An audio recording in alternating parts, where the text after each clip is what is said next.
नमस्कार दोस्तों, आपका स्वागत है। आज की इस कहानी को दोस्तों जेम्स वैन प्राग जी के केस में से लिया गया है। वो बहुत बड़े एक साइकिक है। वो हमसे ये कहते हैं कि उनके पास एक बार एक महिला आई थी और उसने अपने बेटी को हाल ही में खोया था कुछ महीनों पहले, और इसके वजह से वो बहुत ही ज़्यादा दुखी थी, तो इसलिए वो उनके पास आई थी। जेम्स वैन प्राग जी ये कहते हैं कि वो जिस अपने बेटी के लिए दुखी थे, उसकी आत्मा को कहीं ना कहीं उन्होंने महसूस किया कि वो अपने माँ को कुछ संदेश देना चाहती है। उसकी बेटी ने उसको ये कहा दोस्तों अपनी माँ को कि माँ, तुम मेरे लिए ज़रा भी चिंता मत करना, मैं सच में इस दुनिया में खुश हूँ। मुझसे सच्चा प्यार करने वाले बहुत सारे आत्माएं यहाँ पर मेरे साथ है, और मैं एक अच्छी ज़िंदगी यहाँ पर जी रही हूँ।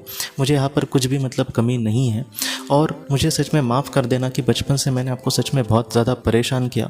और उसकी बेटी ने उसको एक ऐसी बात कही है कि आपका एक ब्रेसलेट था जिसमें हीरे जड़े थे, वो आपको बहुत पसंद था, लेकिन मेरे मन में उस वक्त क्या आया क्या पता, वो ब्रेसलेट जो था मैंने आपसे चुराया था, और बाद में उन लोगों ने उसको ढूंढने की भी कोशिश करी, और इसने भी नाटक किया था ढूंढने का, लेकिन कहीं पर भी वो मिला नहीं। और वो ना मिलने की वजह से उसको बहुत ही ज़्यादा बुरा लगा था उसकी माँ को।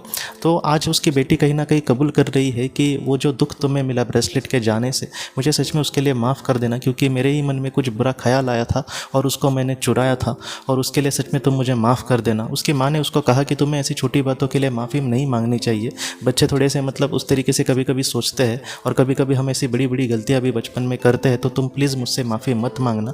इन सारी चीज़ों की वजह से मेरा जो प्यार है तुम्हारे लिए बेटा, वो कभी भी कम नहीं होगा।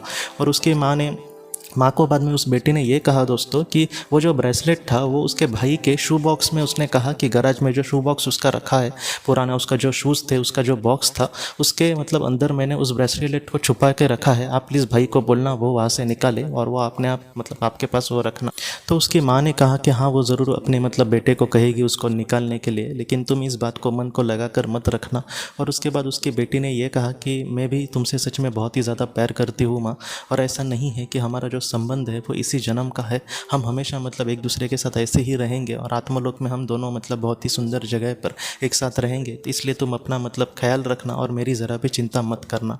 तो इस तरीके से एक माँ को अपनी बेटी ने इस तरीके से संदेश कहे दोस्तों।